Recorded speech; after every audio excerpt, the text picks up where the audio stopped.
ప్రస్తుతం ఎండలు దంచి కొడుతున్నాయి. మే నెల రాకముందే సూర్యుడు తన ప్రతాపాన్ని చూపిస్తున్నాడు. దీంతో జనం అడుగు బయట పెట్టాలంటేనే భయపడుతున్నారు. ఇంట్లో ఉండ కూడా ఎండ కారణంగా వెచ్చటి వడ వస్తోంది. తట్టుకోలేక కూలర్లు, ఎయిర్ కండిషనర్లు ప్రతి ఒక్కళ్ళు పెట్టుకుంటున్నారు. అయితే చాలా మంది ఆఫీస్ లో రోజంతా ఏసీలోనే ఉంటారు. ఇంట్లో కూడా రాత్రంతా ఏసీలోనే ఉంటారు. అలా ఉండడం వల్ల అనేక అనారోగ్య సమస్యలు తలెత్తే అవకాశం ఉంది. మరి ఆ సమస్యలు ఏంటి ఈ వీడియోలో చూద్దాం. శ్వాసకోశ సమస్యలు. రాత్రంతా ఏసీ ఆన్ చేసి నిద్రపోవడం వల్ల శ్వాసకోశ సమస్యలు వస్తాయి. ఎక్కువసేపు ఏసీలో ఉండేవారు ముక్కు, గొంతుకు సంబంధించిన శ్వాసకోశ సమస్యలు ఎదుర్కోవాల్సి ఉంటుంది. గొంతు పొడిబారిపోవడం, రినిటిస్, నాసిక అడ్డుపోవడం వంటి సమస్యలతో బాధపడవచ్చు. రినిటిస్ అనేది ముక్కు శ్లేష్మ పొరల్లో వాపును ప్రోత్సహించే ఒక పరిస్థితి. ఇది వైరల్ ఇన్ఫెక్షన్ లేదా అలర్జీ ప్రతిచర్య కారణంగా జరుగుతుంది.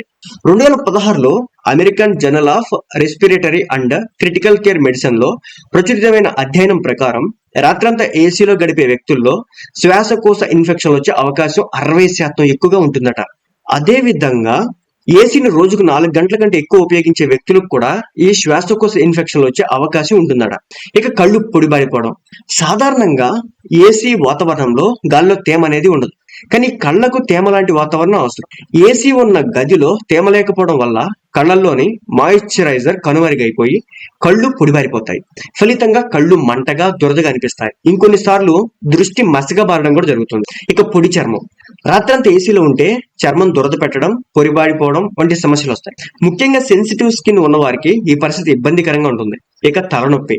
రాత్రంతా ఏసీలో ఉన్న ఏసీ గదులు ఎక్కువ సమయం గడిపినా డీహైడ్రేషన్ కు గురై తలనొప్పి, మైగ్రేన్ ఇబ్బందులు వస్తాయి.